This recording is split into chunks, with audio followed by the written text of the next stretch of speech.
ठीक है, ये EIGRP है। और मैं इस टाइम पे आपको पुरानी बुक का रेफरेंस दे रहा हूं, इसमें बड़ा इजी दिया हुआ है। ये जो रूट की बुक है ये पुराने वाली बुक है, न्यू वाली बुक में EIGRP की थ्योरी तो सेम ही रहेगी ना। तो इसमें EIGRP बताया हुआ है, सिस्को प्रोप्रिएटरी है, एडवांस डिस्टेंस वेक्टर है, क्लासलेस राउटिंग प्रोटोकॉल है।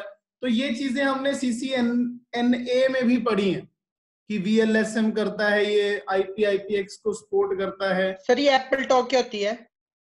एप्पल टॉक आपका राउटेड प्रोटोकॉल होता है, जैसे आपका IP होता है वैसे एप्पल टॉक प्रोटोकॉल भी है। ठीक है, बताऊंगा इसके बारे में।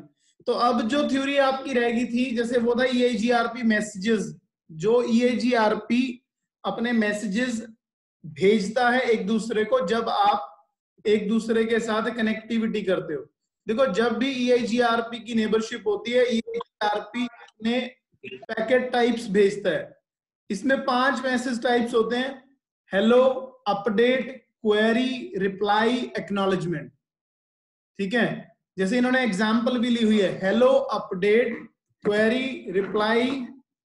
ये मैं लिख देता हूं, hello, update, query, reply, acknowledgement, मतलब AC के पैकेट।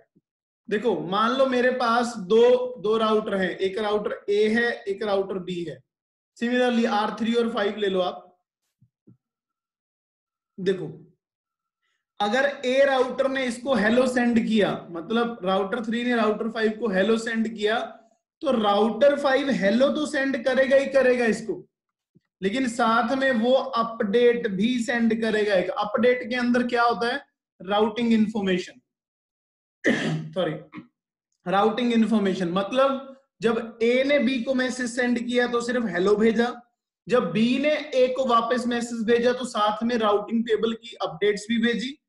A पहले एक्नॉलेज करेगा अपडेट को, देन दोबारा अपनी अपडेट सेंड करेगा, तो B एक्नॉलेज करेगा।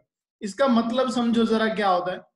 इसका मतलब ये है, मान लो R1 है, R2 है, R1 ने R2 को हेलो भेजा, H, इसने इसको अपने आप हेलो भेजा, तो R2 वापस में हेलो नहीं भेजेगा, R2 वापस में अपने जो नेबर इंफॉर्मेशन है, ये वाले राउटर की जो इंफॉर्मेशन है, ये इसको भेजेगा। ये देखेगा मेरे पास इंफॉर्मेशन आई है, तो मैं भी इसको अपनी इंफॉर्मेशन भेज देता हूं। तो ये रूट एक्सचेंज करने के लिए इसमें मैसेज टाइप्स यूज होते हैं। और अगर आप point two point network use कर रहे हो, जैसे अभी मैंने यूज किया हुआ है, फिर आपका जो हेलो और होल्ड टाइमर रहेगा, ठीक है, जो टाइमर होगा इसमें, हेलो आपका 5 सेकंड रहेगा और होल्ड आपका 15 सेकंड रहेगा, ये है। लेकिन अगर इसी चीज को हम फ्रेम रिले के अंदर करेंगे, फ्रेम रिले के अंदर, तो फ्रेम रिले के अंदर ये बनेगा आपका 60 to 180, मतलब 60 सेकंड के हेलो। इससे ये प्रूव होता है कि मल्टी पॉइंट सर्किट स्लो होते हैं। बाकी हमने आज कमांड्स लगानी है, show IP, IGRP, neighbour, traffic, जो भी चीजें इसके अंदर आती हैं। बाकी एक स्टूडेंट ने क्वेश्चन पूछा था, सर ये GRP का मैट्रिक कैसे निकालते हैं, ये बड़ा टफ सा फार्मूला दिया है। तो मैं उनको बताना चाहता हूं कि बाय डिफॉल्ट EIGRP के वैल्यूज के हिसाब से काम करता है, के वैल्यूज। तो इसमें K1, K2, K3, K4, K5 ऐसे होते हैं, लेकिन by default K1 and K3 ही चलते हैं आपके। ये देखो, K1, K2, K3, मतलब बैंडविड्थ और डिले आपके ऑन होते हैं, बाकी आपका सारा कुछ और ऑफ होता है। तो जो EIGRP का फॉर्मूला है उसको ये बोलते हैं हम 256 multiply bandwidth plus cumulative delay. ठीक है, मतलब सारा जो भी टोटल डिले आ जाएगा उसको टोटल करके 256 से मल्टीप्लाई करना है। चलो इसके बारे में करेंगे बात, पहले प्रैक्टिकल की तरफ चलते हैं। तो EIGRP की अगर हमने सिर्फ कोडिंग की बात करनी है तो R1 के ऊपर चलते हैं पहले। ठीक है, R1 के ऊपर जाना है आपने, interface, serial 1x0, IP address 10.0.0.1 255 255 255 252। इसको तो IP एड्रेसिंग को तो मैं पॉज कर देता हूं, वरना रिकॉर्डिंग बहुत ज्यादा बड़ी बन जाएगी। आते हो, अब IP एड्रेसिंग मैंने डन कर दी है। आप सारे राउटर पे जाके एक एक बार अगर देखना है, आप R1, R2, R4, R3, ठीक है, आपने हर एक राउटर पे लूप बैक एड्रेस दिया हुआ है? नहीं नहीं, मैंने एक पे ही दिया है, आप देने को तो हर एक पे दे सकते हो, ओके तो नहीं है, लेकिन मैंने प्रैक्टिकल के हिसाब से एक पे ही दिया है लूप बैक एड्रेसेस, सिर्फ आपको ये बताने के लिए कि लॉजिकल इंटरफेस से भी आप अपना काम कर सकते हो इजीली। अब R1 के डायरेक्ट नेटवर्क, अच्छा हाँ एक चीज बता देता हूं, अब मान लो R1 पे हैं 1 2 3 4 5 6 7 इंटरफेस है, ठीक है, और सभी का एएस नंबर सेम है, तो कमांड लगनी थी राउटर AGRP1, पहले नेटवर्क ये जाना था, फिर ये फिर ये फिर ये, आप ये ऐसे भी कर सकते हो, नेटवर्क 0000 इसको बोलते हैं डिफॉल्ट। एक मिनट, 0 की गलती होगी, 0 एक्स्ट्रा लग गया था। No auto summary. सर इसमें एरिया उरिया नहीं आएगा? एरिया AGRP में आता है क्या? नहीं, नेबरशिप वगैरह नहीं डालोगे आप इसमें, जो इसके नेबर में आएंगे? नहीं वही थे इसके, मैंने ये बोला कि आप डिफॉल्ट भी कर सकते हो, अगर आप ऐसे करोगे देखो तो भी चल जाएगा, ये मैं दोनों करके दिखाता हूं आपको। अब दूसरे राउटर पे जाता हूं, router AGRP1 network, direct network 0 वाला और 0 वाला और नोट असेंबली। चलो अभी तो मैंने 2 नेटवर्क पे ही किया ना, R1 R2 पे, तो पे तो अभी कोई रूट एडवर्टाइज नहीं होगा, लेकिन R2 के ऊपर लूप बैक जरूर एडवर्टाइज हो गए होंगे। ये देख लो, शो आईपी रूट आगे ना रूट। और अगर आप 000 से नहीं करना चाहते, ठीक है, राउटर AGRP1 नो नेटवर्क 000, और R1 पे भी अगर आपने ये कमांड लगा दी,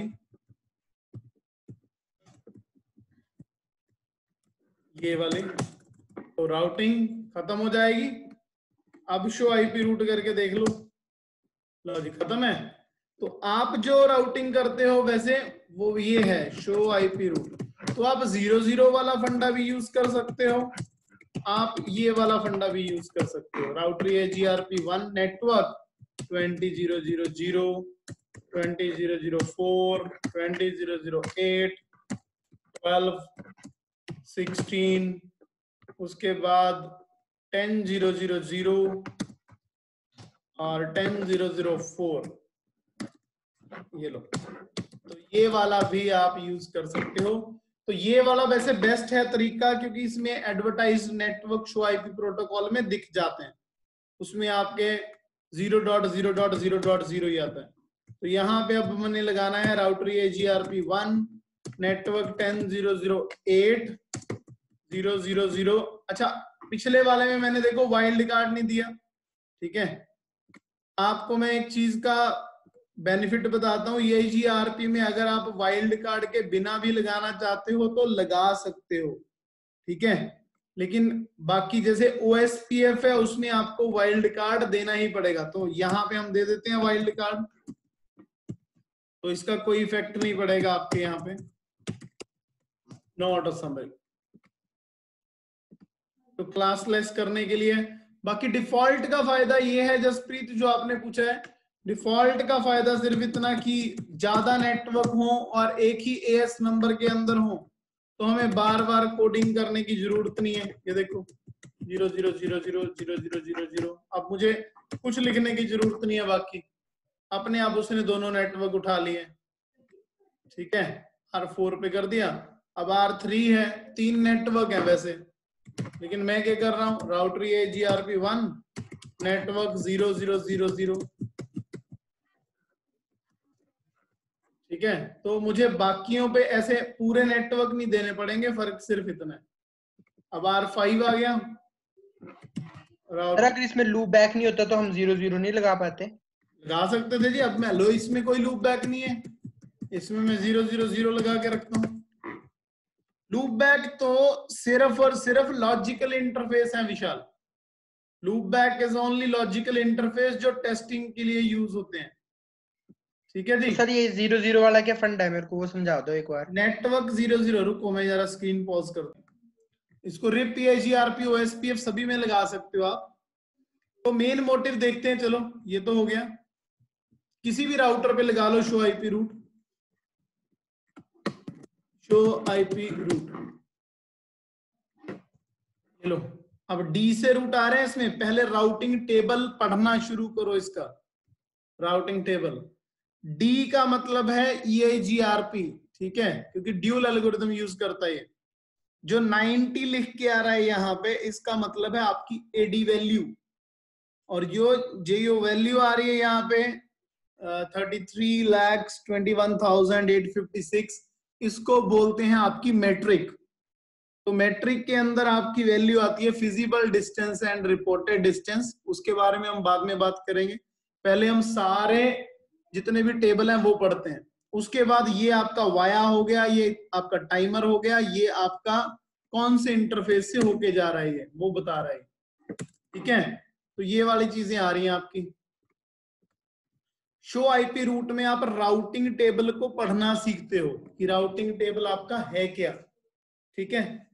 अगर आपने शो आईपी EIGRP नेबर नाम की कमांड लगाई, ये कमांड आपकी नेबर इंफॉर्मेशन बताता है कि R5 के नेबर कितने हैं और कौन से इंटरफेस से जुड़ा है वो।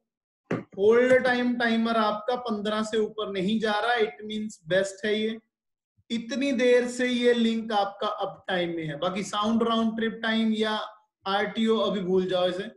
मेन चीज आपने क्या देखना है कि प्रोसेस आपकी चल रही है 1, मतलब AS नंबर 1 के ऊपर, ये आपका नेबर है।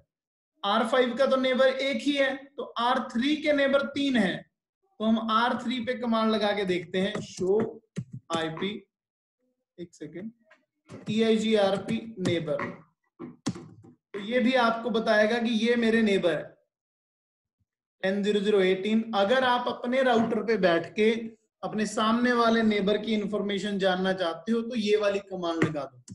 और हाँ, अगर आप पूरे इंटरफेस की इंफॉर्मेशन चाहते हो कि इंटरफेस के ऊपर कितने कितने पीयर्स हैं आपके, मतलब नेबर कितने हैं, ठीक है, तो 111 आ रहा है, मतलब सीरियल 1/0 का 1 नेबर है। अब आपके माइंड में आएगा सर कि एक लिंक है तो एक ही नेबर हो सकता है, लेकिन अगर बाय चांस इसके बीच में स्विच लगा होता और एक एक राउटर और लगा होता तो वहां पे जो पीयर इंफॉर्मेशन आ रही है वो बढ़ गई होती, ठीक है जी। तो ये वाली चीज है, आप इंटरफेस की इंफॉर्मेशन भी ले सकते हो, आप अपने नेबर की इंफॉर्मेशन भी EIGRP में ले सकते हो। तो नेबर इंफॉर्मेशन, इंटरफेस इंफॉर्मेशन, बाकी राउटिंग टेबल मैंने आपको बता ही दिया है। शो आईपी रूट में, ठीक है, देखो यहाँ पे कुछ रूट्स के लिए लोड बैलेंसिंग शो कर रहा है, वो लूप बैक रूट्स के लिए लोड बैलेंसिंग। क्यों लोड बैलेंसिंग इसलिए कर रहा है शो वो, क्योंकि दोनों साइड से उसे रास्ता बराबर मिल रहा है। R3 के अंदर इस साइड से भी बराबर रास्ता मिल रहा है और इस साइड से भी बराबर रास्ता मिल रहा है, जबकि EIGRP एक ऐसा प्रोटोकॉल है जो FD वैल्यू, मतलब आपकी मैट्रिक के हिसाब से ज्यादा काम करता है, ठीक है। अगर ये वैल्यू कम या ज्यादा हो, जिस साइड से लेस वैल्यू होती है उधर से जाता है वो।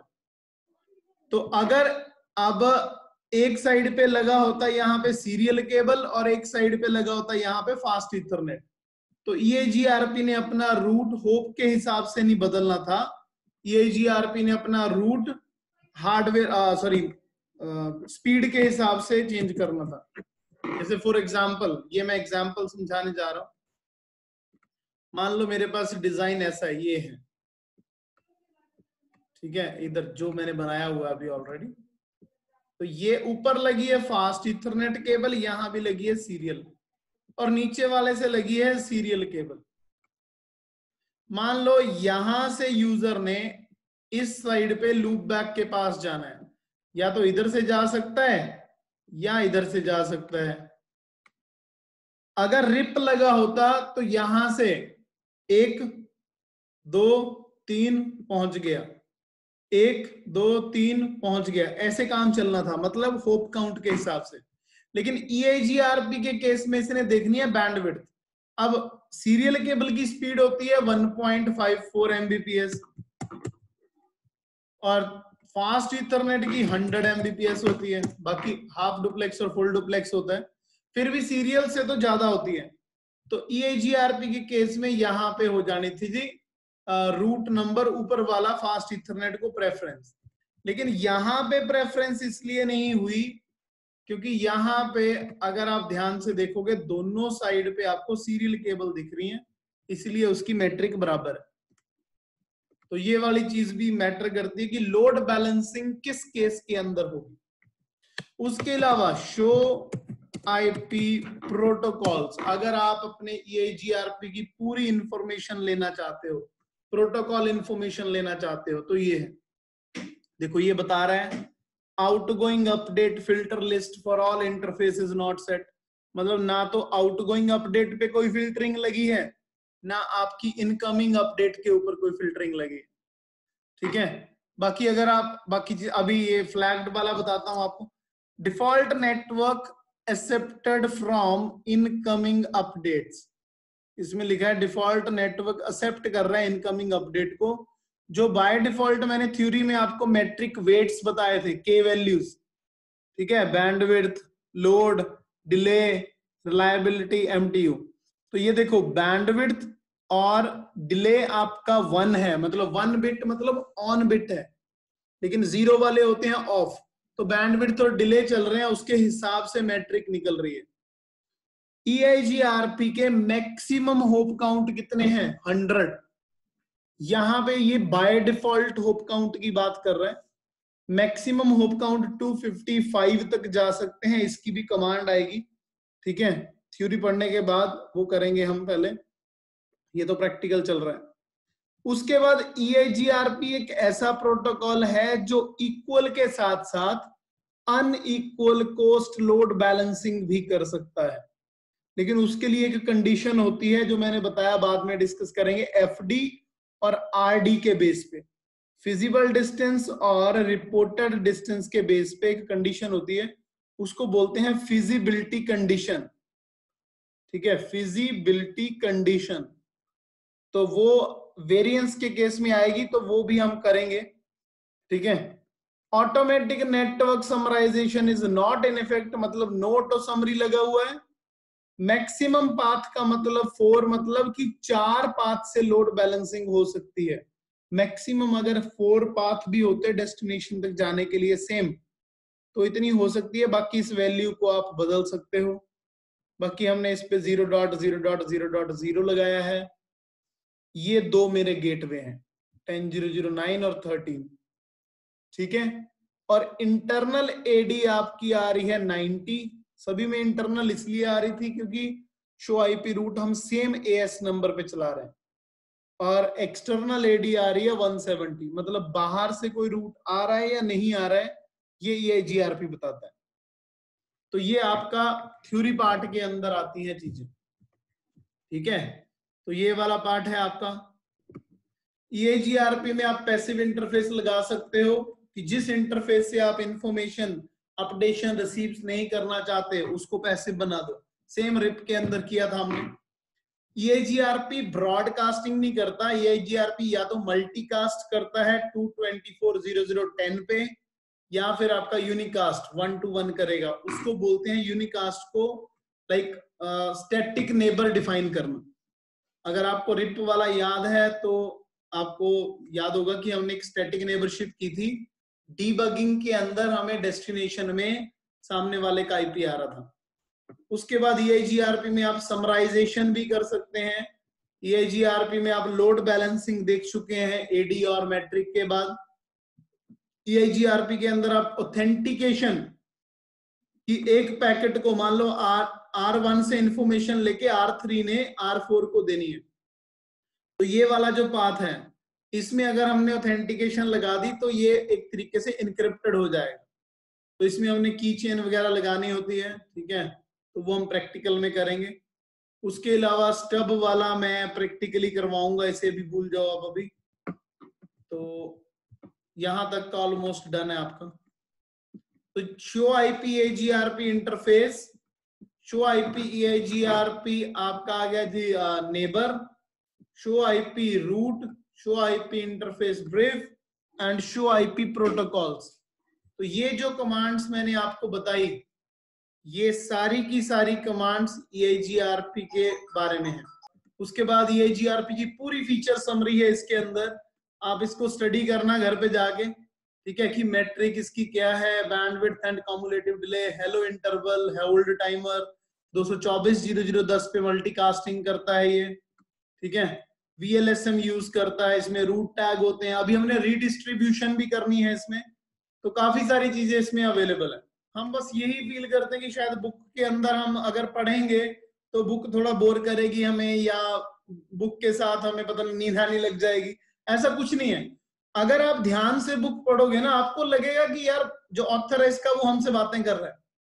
प्रैक्टिकल में एक एक चीज इसमें दी हुई है, बस हाँ थोड़ा हमने क्या करना होता है, थ्योरी को ज्यादा, एक बार नॉलेज को समझ लिया उसे अच्छे से, उसके बाद उसे इम्प्लीमेंट कर दो, आपको थ्योरी पढ़ना भी इजी लग जाएगा। क्योंकि ज्यादातर स्टूडेंट यही बोलते हैं सर प्रैक्टिकल करने में मजा आता है, थ्योरी के अंदर थोड़ी दिक्कत आती है। तो ऐसा कुछ नहीं है, अगर आप आराम से मतलब माइंड को रिलैक्स करके पढ़ोगे तो मजा भी आएगा पढ़ने में, ठीक है।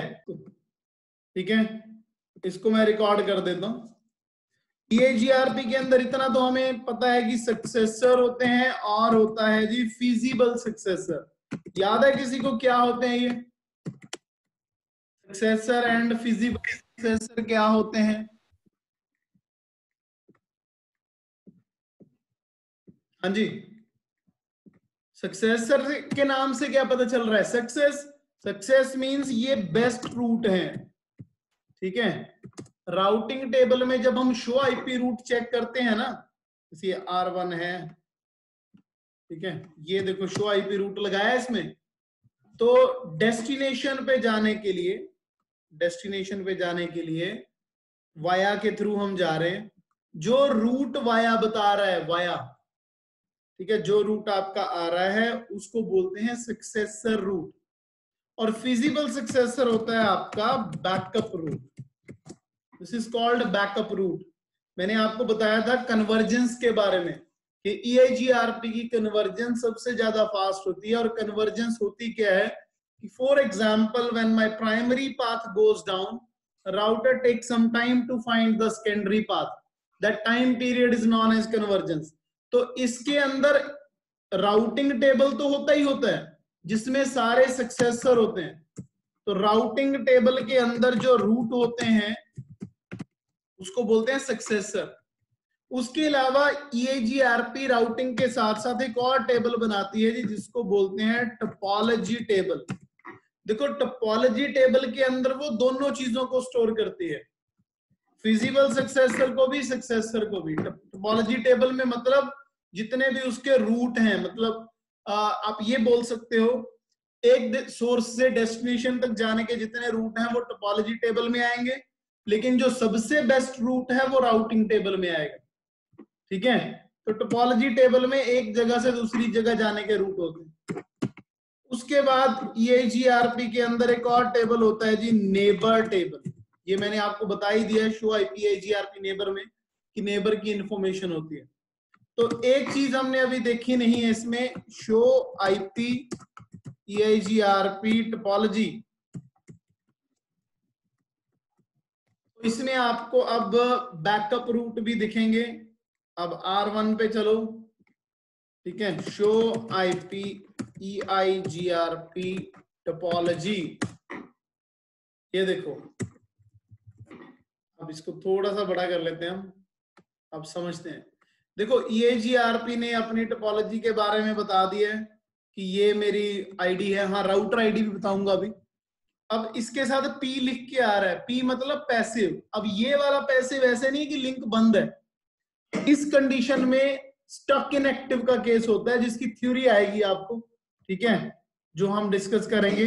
अभी आप ये देखो कि हर एक रूट की इंफॉर्मेशन और साथ में एक वैल्यू लिखी है जिसका नाम है FD, फिजिबल डिस्टेंस, जिसको आप मेट्रिक बोलते हो, ठीक है।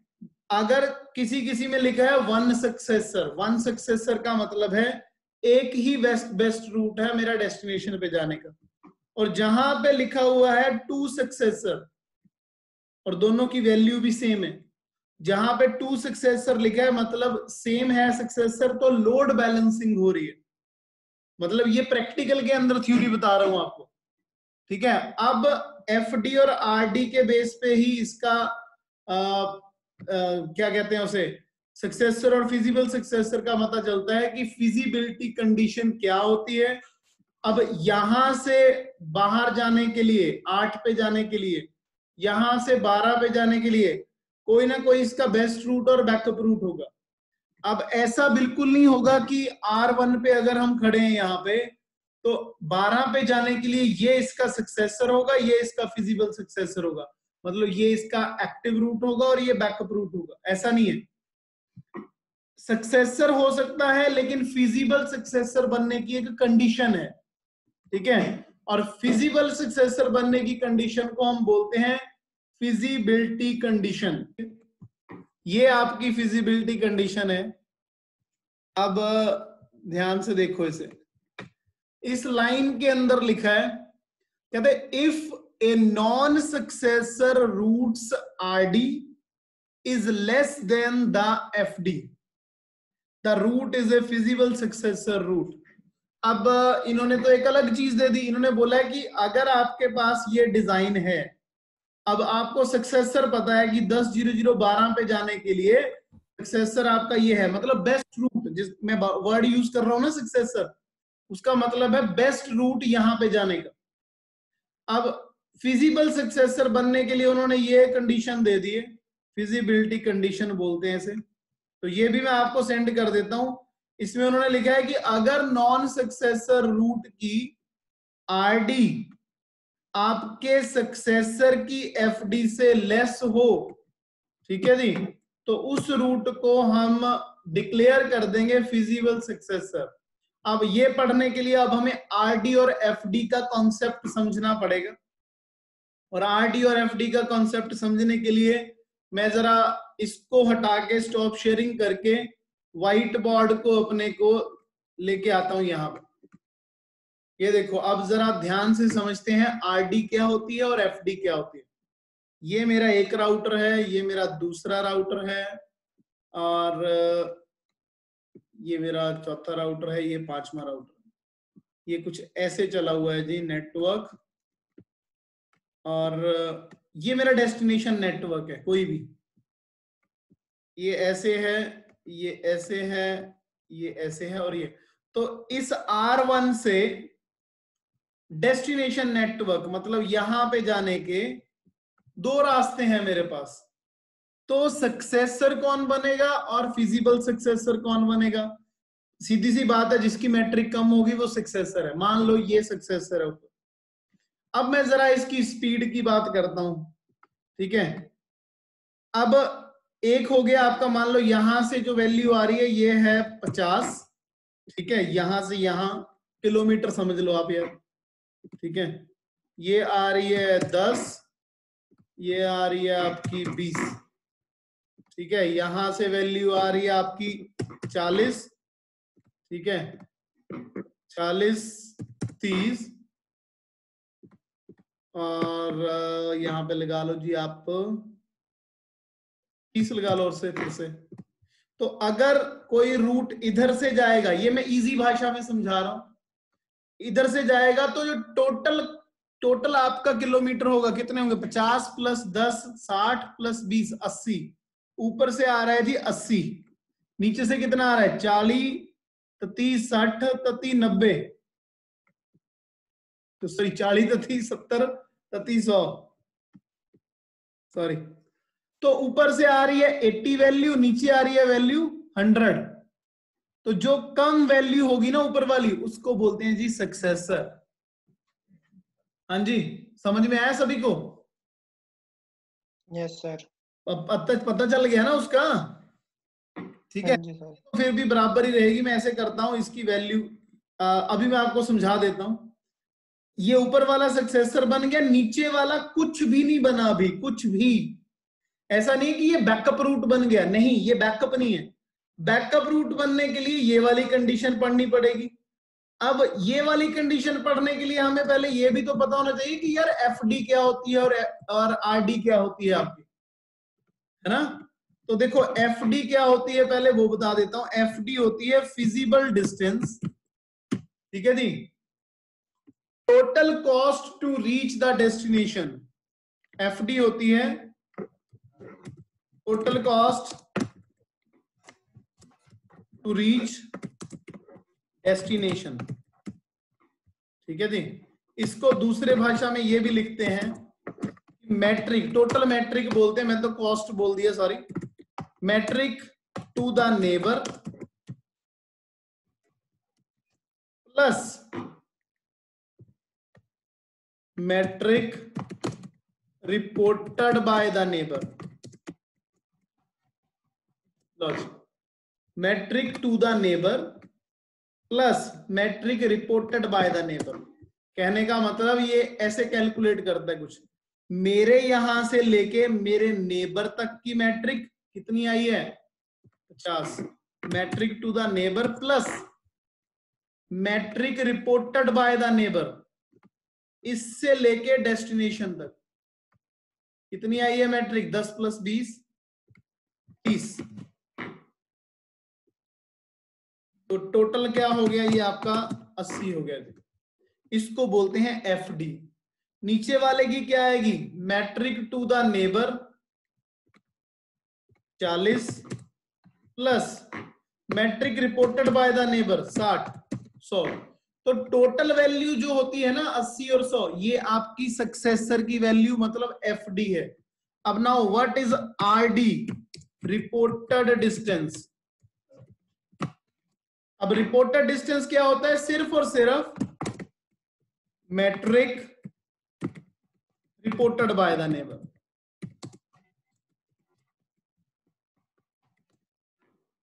ठीक है जी, metric reported by the neighbour. मतलब ध्यान देना, अब R1 की एफडी तो 80 है, लेकिन R1 की जो आरडी है ना, आरडी सॉरी पहले नंबर रूट की जो आरडी है वो 30 है। यहां से लेके टोटल डिस्टेंस को एफडी बोलते हैं, लेकिन जो ये 10 और 20 वाला मैंने पार्ट बताया metric reported by the neighbour, ये आपका क्या है आरडी। और नीचे वाले रूट के लिए आरडी क्या है 60। ये थोड़ा टिपिकल लगता है स्टूडेंट को कॉन्सेप्ट, लेकिन मैं बता देता हूं आरडी ये होता है। अब ऊपर वाला रूट तो आपका ऑलरेडी सक्सेसर बन चुका है 80 के हिसाब से। अब इस चीज में लिखा है नॉन सक्सेसर रूट की जो आरडी है वो लेस देन होनी चाहिए एफडी से। किसकी, सक्सेसर की एफडी से। अब नॉन सक्सेसर रूट की जो आरडी है कितनी है जी 60। पता चल रहा है ये आरडी और एफडी का। Hello, yes sir, yes sir. RD non successor route की आरडी 60 है। कहते अगर नॉन सक्सेसर रूट की आरडी मेरे ऊपर वाले सक्सेसर रूट की एफडी से कम है तो 60 80 से कम ही होता है। अगर ऐसी कंडीशन बनती है तो इस रूट को हम फिजिबल सक्सेसर बोलेंगे। समझ में आया कॉन्सेप्ट? क्या बोल रहे सर, आपने एक बार रिपीट कर दो। मैं ये बोल रहा हूं अगर नॉन सक्सेसर रूट की आरडी, देखो नॉन सक्सेसर कौन सा है, नॉन सक्सेसर है नीचे वाला रूट। दो रूट है मेरे पास, 80 वाला रूट मेरा है प्राइमरी रूट, 100 वाला रूट मेरा सेकेंडरी है। तो अगर सेकेंडरी रूट की आरडी वैल्यू सक्सेसर वाले रूट की एफडी से कम है, मतलब 60 की वैल्यू अगर 80 से कम है, तो हम इस रूट को बैकअप रूट बनाएंगे। अब आया समझ? Yes sir, yes sir. हाँ ये है। अब ये तो चलो बना ली मैंने कंडीशन। मान लो यहां 30 की जगह, यहां 30 की जगह क्या गया ये, इसको नीचे करो, यहां 30 की जगह होता जी 60। अगर यहां 30 की जगह 60 होता तो इतना तो हमें पता चली गया कि एफडी। अब रूट नंबर 1 की एफडी क्या आएगी, metric to the neighbour plus metric reported by the neighbour is equal to 80। और एफडी नीचे वाले रूट की क्या आएगी 40 metric to the neighbour plus 90 is equal to 130। अब ऊपर वाला ऑलरेडी क्या बन गया जी सक्सेसर, लेकिन नीचे वाला फिजिबल सक्सेसर मतलब बैकअप रूट तब बनेगा जब ये वाली कंडीशन सक्सेस होगी। नीचे वाले रूट की आरडी कितनी है आरडी रिपोर्टेड डिस्टेंस, ये आरडी वैल्यू है दोनों रूट की। नीचे वाले रूट की आरडी एफडी से कम होनी चाहिए, लेकिन इस कंडीशन में 90 की वैल्यू उसकी टोटल वैल्यू से मतलब ज्यादा है, तो इस चीज को हम फिजिबल सक्सेसर नहीं मानेंगे। तो ये एक कंडीशन है जो मैंने आपको यहाँ पे बताई है। आप समझ में आई ये कंडीशन? Yes sir. ठीक है, अब ये एक कंडीशन थी जो मैंने आपको यहाँ ले। तो आज पहले जितना डिजाइन मैंने बनाया इतना डिजाइन बनाओ, इस वीडियो को देखो और थोड़ा थोड़ा EIGRP की स्टडी करो। बाकी जो होगा वो हम नेक्स्ट लेक्चर के अंदर देखते हैं। ठीक है, नेक्स्ट लेक्चर के अंदर करें। कल 4 बजे रख लें क्लास अपनी।